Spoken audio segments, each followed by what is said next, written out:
Start here where mental health awareness continues with efforts to educate about mental health and reduce the stigma attached to it. According to the World Health Organization, nearly 700,000 people die by suicide every single year. Now, that's an average of one person every 40 seconds. Now, in South Africa alone, 9% of all teenage deaths are due to suicide, and the numbers keep on increasing. And you can only imagine the numbers for adults in workplaces. So let's speak now to Viwe Dweba, a clinical psychologist at SADAG, the South African Depression and Anxiety Group. Viwe, good morning to you, and thank you so much for speaking to me during this Mental Health Awareness Month. I just wonder if any progress whatsoever is being made around not only raising awareness on mental health, but, seeing more and more people get their mental health in check. Good morning, Dumelo. Thank you so much for having me for this important conversation. And absolutely, progress is happening. It's slow, but there is a lot, I think, that we can thank social media for in terms of bringing to our awareness the fact that mental health is something that we need to be taking care of, because of course our mental health is the foundation upon which we build our lives.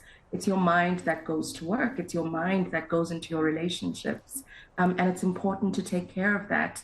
And actually 1 in every 4 adults will be diagnosed with at least one mental illness in their lifetime. And I think that really speaks to how much mental illness affects so many of us. And that's 1 in a lifetime, at least 1 in a lifetime. And we often don't think of our mental illness as something that affects as much as physical illness, when it absolutely does. But absolutely, there has been so much traction in terms of mental health awareness.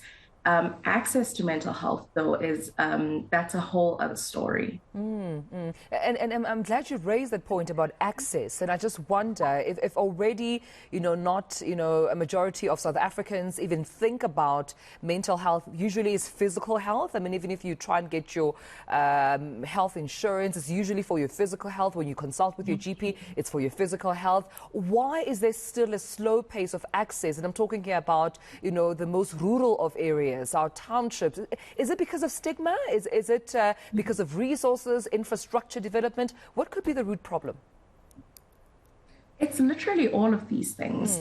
And I think of even all of this is the idea of stigma. So the stigma around mental health influences where we prioritize it and where we prioritize resources. And mental health is often not prioritized in the way that our physical health is. And that is often because the socio-political and socio-economic challenges that we face as a country are so basic that the first thing for the average South African is about seeing to their physical health so that they can go to work, if they do have work, so that they can provide for themselves and provide for their families. But absolutely, there's a resourcing issue. Mental health services are available at tertiary state and at primary state levels. So our, sort of local clinics, all the way up to our hospitals and our, sort of quaternary hospitals like Baragwanath. But what we are seeing as mental health care practitioners who have had experience in state institutions is that there are so many people in need of mental health services, and there are not enough mental health care practitioners. You'll find that the psychiatry and psychology waiting lists go for months at a time. Right. I say months at a time, up to 12 months of a waiting list. That's how under-resourced our facilities are. Yeah, I'm looking at the strap that we have just on our screens right now. We were talking about suicide being the 4th leading cause of death amongst teenagers aged between, 15 and 19. This is globally, it's a global phenomena. And I just wonder how parents can be alert. Even here in Gauteng, we've seen quite a number of times, hearing about, suicide, and as far as, teenagers are concerned, we've heard and seen, the impact of social media affecting the mental health of, young teenagers. And I just wonder, what do you think is the best advice you could give to parents who probably they themselves are going through mental health issues, but now they have to also care for teenagers and be on the lookout for suicidal teens? So I think that the one thing that if parents forget everything that's ever been said and remember this one thing, is that mental illness and any kind of mental health struggle manifests in teenagers, often in ways that we are not looking for.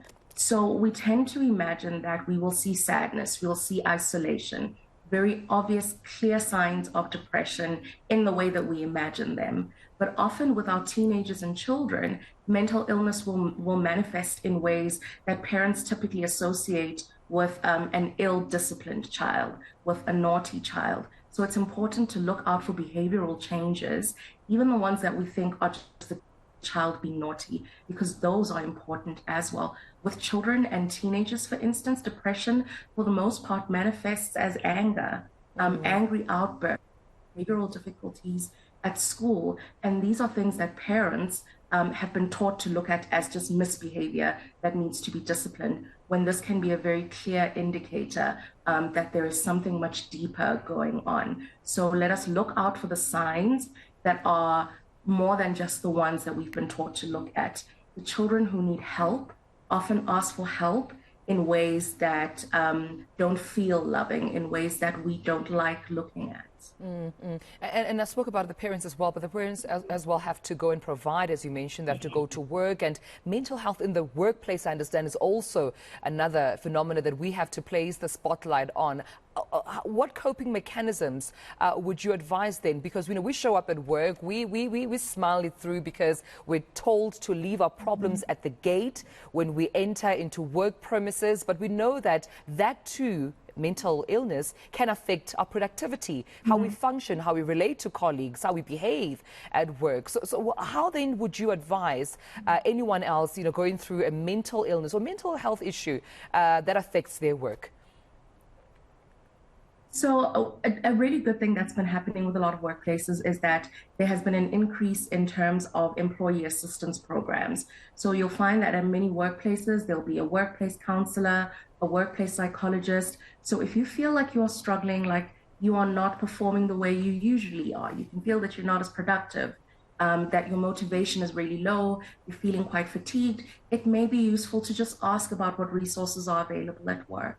And for the majority of South Africans who don't work in places that provide EAP programs, it's important to figure out what are your resources around you. So there are amazing organizations like SADAG, like Lifeline, that you can reach out to if your workplace doesn't have an EAP program. But it's also important, I think, to keep some people around you that you trust.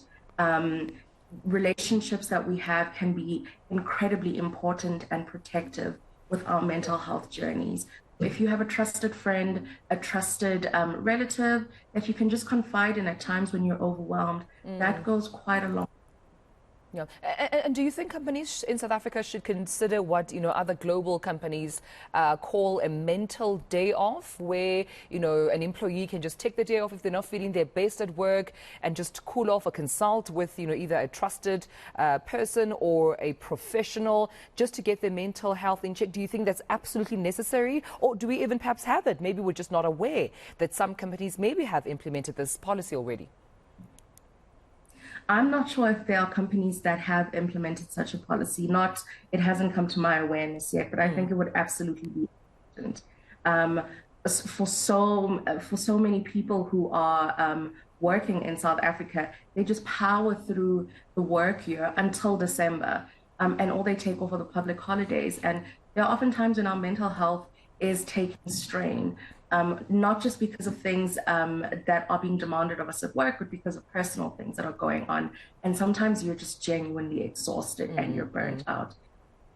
Taking a day off to tend to your mental health doesn't even seem like enough, actually. One day in a year isn't enough at all, because it is exactly your mental health that keeps you sort of productive, that keeps you awake and able to, you know, see to your workplace responsibilities. Well, I appreciate you speaking to me this morning, Viwe. I mean, I'm sure this conversation has helped so many of our viewers know that it's okay to seek help. It's okay to prioritize your mental health. And I appreciate you, of course, placing the spotlight on this issue during Mental Health Awareness Month. So thank you so much, Viwe Dweba, clinical psychologist at the South African Depression and Anxiety Group. I'm sure we'll have the number at some point for SADAG in case you're just wondering where to get a hold of them, but also online. I'm sure you can get a hold of them on Google, on social media. They're available. They they do have, professionals on site to ensure that you, of course, get the help that you need around the clock.